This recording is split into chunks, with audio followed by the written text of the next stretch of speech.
চোটে শুভমন গিল, শ্রীলঙ্কা সিরিজের আগে বড় ধাক্কা টিম ইন্ডিয়ায়। অধিনায়ক কে রাহুল, শ্রীলঙ্কার বিরুদ্ধে টেস্ট সিরিজ শুরুর আগে বড় ধাক্কা খেল ভারতীয় দল। প্রস্তুতি ম্যাচে নামার আগে চোটের কারণে মাঠের বাইরে চলে গেলেন দলের টেস্ট অধিনায়ক শুভমন গিল। বৃহস্পতিবার অনুশীলনের সময় ডান হাতের রিং ফিঙ্গারে চোট পান গিল।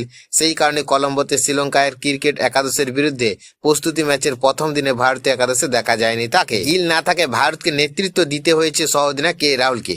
টসেও ভারতীয় দলের অধিনায়ক হিসেবে দেখা যায় রাহুলকে।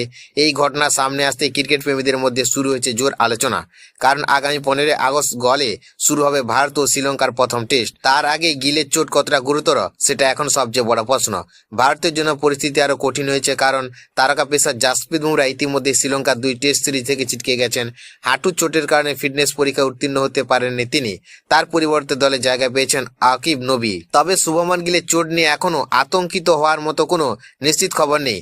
প্রস্তুতি ম্যাচে তাকে বিশ্রাম দেওয়া হয়েছে নাকি চোটের কারণে বাইরে রাখা হয়েছে সেটি এখন নজরে। ভারতীয় টিম ম্যানেজমেন্টও নিশ্চয়ই চাইবে সিরিজ শুরুর আগে গিল সম্পূর্ণ ফিট হয়ে মাঠে ফিরুক। 15 আগস্ট গলে শুরু হতে চলা এই টেস্ট সিরিজ বিশ্ব টেস্ট চ্যাম্পিয়নশিপের অংশ, তাই গিলের ফিটনেস ভারতের জন্য অত্যন্ত গুরুত্বপূর্ণ।